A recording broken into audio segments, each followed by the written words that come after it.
শেরপুরে খালের বদলে আবাদি জমি খননের অভিযোগ উঠেছে। এই ঘটনায় জেলা প্রশাসক সহ ৮ কর্মকর্তার বিরুদ্ধে মামলা করেছেন ভুক্তভোগী কৃষকরা। যদিও অনিয়ম থাকলে খতিয়ে ব্যবস্থা নেওয়ার আশ্বাস দিয়েছেন জেলা প্রশাসক। সারা দেশের মতো খাল পুনঃখনন করা হয়েছে শেরপুরের নকলার পাঠাকাটাতেও। বড়ডুবি বিল থেকে পুরাতন ব্রহ্মপুত্র নদ পর্যন্ত ৩ কিলোমিটার খালের খনন হয়েছে। অভিযোগ পাওয়া গেছে, খাল খনন করতে গিয়ে কেটে ফেলা হয়েছে ব্যক্তিগত জমি। এ নিয়ে সরকারের অগ্রাধিকার ভিত্তিক এ প্রকল্প ঘিরে দেখা দিয়েছে বিতর্ক। সেই বিতর্ক গড়িয়েছে আদালত পর্যন্ত। নকলার সিভিল জজ আদালতে ওই মামলায় অভিযোগ করা হয়, ব্যক্তি মালিকানার প্রায় ৩ একর আবাদি জমিতে জোরপূর্বক খাল কাটা হয়েছে।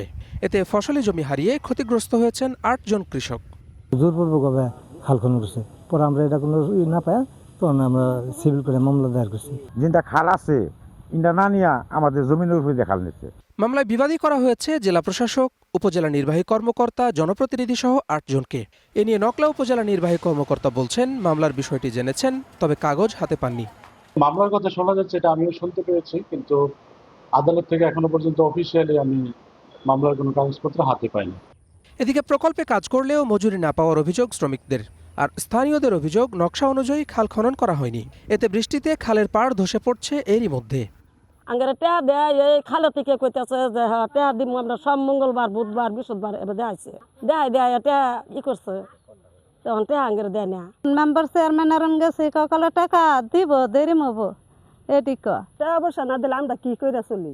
2 মাস হয় না, 1.5 মাস হয় নাই, ওখানে বাঙ্গা চলিতেছে। কোনো জায়গা 5 ফুট, কোনো জায়গা 10 ফুট, কোনো জায়গা 1 ফুট এমনি যাইতেছে বাঙ্গা। সার্বিক বিষয়ে জেলা প্রশাসক বলছেন, প্রকল্পটি তিনি যোগদানের আগেই নেয়া। অনিয়ম থাকলে ব্যবস্থা নেওয়ার আশ্বাসও দিলেন তিনি।